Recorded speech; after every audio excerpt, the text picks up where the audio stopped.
Namo Amida Butsu, Namo Amida Butsu, Namo Amida Butsu. Good morning. Happy Father's Day. Normally, we would be having our picnic at Roar Park, but because we are staying at home, many things have changed.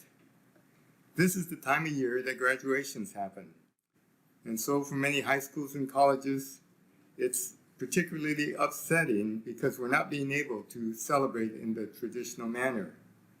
Many students are not having things like their senior events, proms, parties, sports finals, even weddings and funerals have had to be postponed. Funerals are a particular disappointment, as families would like to have friends and family honor their loved ones. As important as funerals are, we are unable to have them due to the threat of the coronavirus. We don't want anyone infected by attending a funeral or service, especially older people. We are seeing an increase of the corona infections. The president had an indoor rally in Oklahoma, which is now experiencing a highest increase. Looking at crowds at the closely packed auditorium, people not wearing masks and yelling, it's a real potential for the spread of the disease. Here in San Diego, where businesses and restaurants are beginning to open up, there is a slight increase in infections. This is a test of our concern for others. When Karen and I take walks, we often see people without masks. This shows an ignorance of the medical and health advice given by many people. They may seem to think that they're immune, and that it indicates that they may not be concerned for the concerns of other people. Wearing a mask means that we understand our interdependence with others, and it shows our kindness and concern for others. Our BCA temples are looking at ways to continue to bring the Dharma to our members and friends. All the meetings at our temple have been on Zoom. There have been events and Dharma talks on video, webinars, and even FaceTime. In one sense, it's been good. Our participation in Buddhism 123 has probably doubled, and many people are viewing our Dharma talks on video, and even those outside of San Diego. So it is unfortunate that our seniors who don't have computers are not able to view these things. Yesterday, the BCA had a webinar of all BCA temples, and over 150 people attended. It was an information and sharing and discussion of how BCA temples might reopen to on-site services in the future. The advice from Dr. Kent Masuda, who is a physician and also the president of BCA this year, is to heed the medical advice of our health experts. The vast majority of BCA temples are hesitant to reopen anytime soon. The majority of our members are over 65, and it is our concern to keep them safe. It's nice to know that our president, Luann Lee, has already implemented groups to look at this formation of reopening. Several groups have met and have discussed things that were talked about yesterday at the webinar.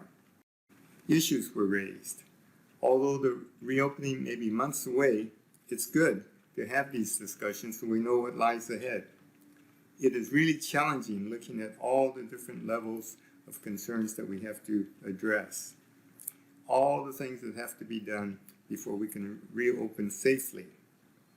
It will not be returning to conditions as it was before the pandemic. Bishop Harada felt that this COVID virus, this pandemic, could be the worst thing that has happened to BCA temples since the World War II evacuation. We are fortunate to have many talented people who are looking at creative ways of sharing the Dharma during this time of isolation. We are particularly concerned with seniors who don't have access to computers or smartphones. So please phone someone that you think could use a friendly call. This brings me back to my original observation that life is different. Almost none of the events that we have considered normal is happening. No bazaars, services, meetings, or even obon dancing. As John Lennon said, life is what happens when we are making other plans. We are not going to eliminate our disappointments, but we can minimize them. I think that Buddhist seniors, especially, are perhaps better able to endure this isolation. Why?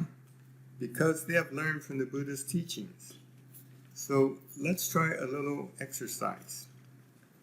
Sit quietly and think for a minute. Think of a recent disappointment. What didn't go your way? It could be a big event or something very minor. What expectation did you have that didn't go your way or didn't go the way you wanted? Now be quiet for 10 seconds or so while you think an event that you wanted to happen but didn't go your way.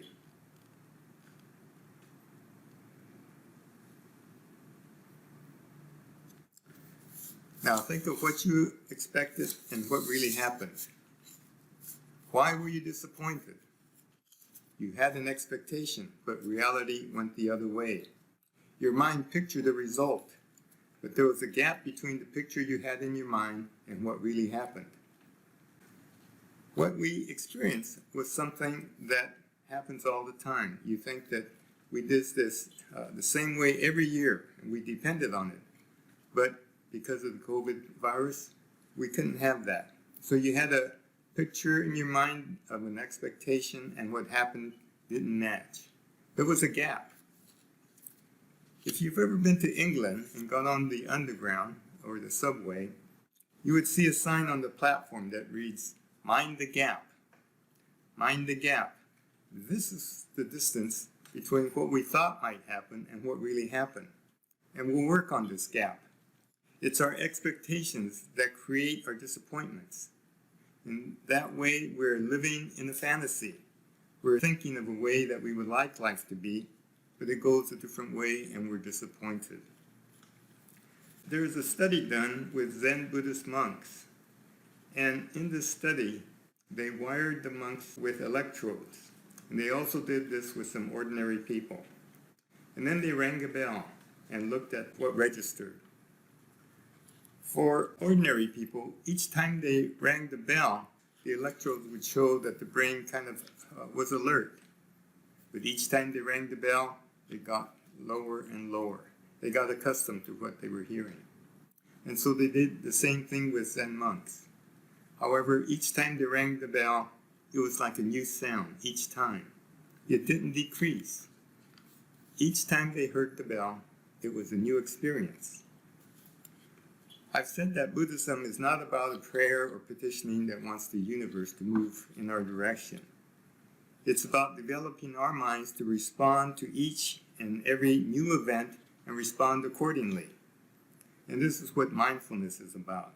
We're not half asleep, we're fully awake. We can respond to all situations because it's not so much what we expect, but how it is. We know that life is unpredictable. We talk about impermanence. We can live with reality because it's not based on expectations. There's another sign in England on the sidewalks, especially where there are a lot of tourists. And on the curb by the streets, there are signs that say, "Look both ways." And this is because, as Americans, we're used to traffic coming from the left, and so we can look left. But the sign says, "Look both ways," because in England, they drive on the other side. So we should look right to see if there are any cars coming. So this sign, "Look both ways," is also an indication that can help us in many situations. Look both ways can also mean look and hear what the opposite side is saying. In any discussion or even argument, we tend to defend our own side. And yet, if we were to look both ways and listen to what the other is saying, it might encourage us to really listen. And it would encourage us to be compassionate. And I use the word compassionate with the thought of CON, the word that denotes a coming together of things in committee, communication, commission. And then passion, feelings. So compassion could mean feeling the feelings of another. And this look both ways can remind us that we might think of the feeling of others and see how they might be seeing and feeling things. And look both ways can also mean look deeper. When we look deeper, we can also see that there are many levels to any situation. And this is what we're finding out about reopening. There are many levels that we're unsure of, and that we'll have to really be careful as we do this, as this is a new situation, and we'll have to think of the safety of everyone. So the attitude of minding the gap and looking both ways is how we are able to listen to the Dharma. Shakyamuni Buddha offered the Dharma, a trustworthy way of seeing the world as it is. It shifted the old way of seeing just good or bad. Shinran offered a way to hear the Dharma for all people, especially common, ordinary people. Honen and Jodo Shinshu did not expect to be disbanded by the government. But because Honen was exiled and so was Shinran, Shinran was able to develop Jodo Shinshu, an offshoot of Jodo Shu, Honen's teachings, so that we can hear the Dharma in a new and refreshing way. And so this isolation of the COVID-19 virus has us looking at life at a new and different way. It will not return to the old way. We can be creative and see how we can live and adapt to this new way of living. Life will be different. When we return, we might be more mindful, more considerate of others. We will be able to share the Shin Dharma in ways that we didn't think of before. Impermanence means that everything changes. As Buddhists, we know that this is true, and we can live with it as it is a truth. Let us voice our appreciation for a teaching that gives us what is true and real. Please join me in expressing our deepest expression of gratitude. Kasho, Namo Amida Butsu, Namo Amida Butsu, Namo Amida Butsu, Amanda.